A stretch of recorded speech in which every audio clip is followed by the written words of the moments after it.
everyone. Welcome to Lilybug's Library. My name's Linda.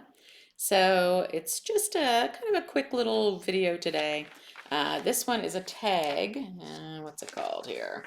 It's called the Reader Profile Book Tag, and I found it at Book Lover Amanda's. So I thought I'd give this one a shot. I looked at a few different tags, and this is the one that kind of appealed to me. And I've got my Halloween nails on. You should see them here. And once I do this video, they're coming off because I don't know if anyone has nails this long. I'm sure lots of people do, but they're very annoying. I guess you'd get used to them, but when I try to text, I can't quite do it, and yeah, everything is a little harder. So I don't think they'll last too long. All right, so on to the tag. So the first question is, what for you makes a good book? So if you've watched me for very long, you know, I really love a happily ever after. I like character growth. I also enjoy character flaws. I don't want my characters to be perfect. It's okay for them to have flaws. I just want there to be some kind of growth throughout the book. So those are kind of the main things for me.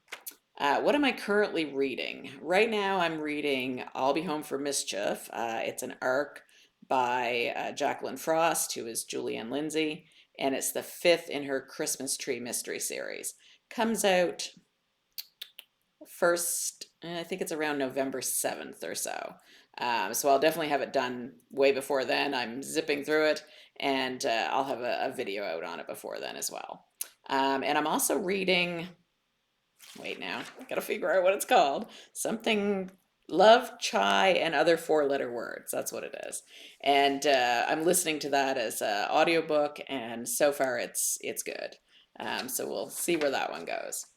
And then the last book I didn't finish and why.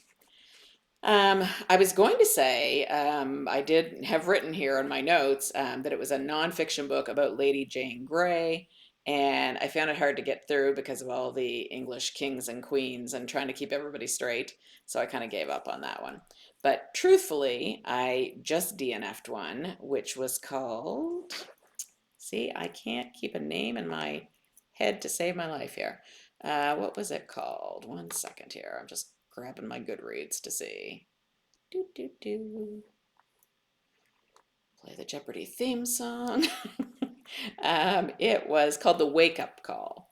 And I feel like it could have been good and may have been good, but I was listening to that as an audiobook, and I found the person doing the male voice, I found very hard to understand to the point where I did give up. So if I can find that one as an ebook or something, I may go back and try to read it, but it didn't work for me as an audiobook. So there was that. The next one, what obscure book do you wish other people would read? So, what I'd really like other people to read is a book that I read quite a few years ago now. It was called Anchored, and it's Finding Hope in the Unexpected by Kayla Ames. And it's about her giving birth to a 24-week micro preemie, and basically everything that happened with that, how she gave birth, what happened with her daughter, what it did to her and her husband and their relationship. It's a book of faith, so it has some things in it about God and how they help see them through it. And it is just an amazing story. And I confess I probably cried through a good portion of it, but it was totally worth it. So I'd love to see more people read that one. So the longest book I've ever read. I don't really know. I don't often pay that close of attention. But I would say probably The Count of Monte Cristo or some other classic. Nothing recently, I don't think, was that long. If you could have a dinner party with five fictional characters, who would they be? Well, I have to say, if I'm having a dinner party, I don't need I don't need Hamlet, and I don't need anything heavy. I want to have just fun, relaxing conversation. So for me, it would be Nora November, who is the main character in Nice Work, Nora November. It would be Sid the Skeleton from A Skeleton in the Family. It would be Hagrid from Harry Potter. It would be Mr. Oove, or I guess the American title for the movie was Mr. Otto, but from A Man Called Oove. And it would be Emmeline, I think her name was, Emmeline and her dog Vera from the book called The Spoon Stealer. So kind of all very different, but all very fun and would be interesting to sit and have a meal with them. Um, 5 books you'd want if stranded on a desert island. Okay, so I kind of cheated a little on this one, but my channel, my rules. So, so I went for fiction books, and I went for sets that I'm going to count as one book. So Harry Potter, that gives me 7 actual books. The Shady Hollow series, which I haven't finished yet, but I'm loving.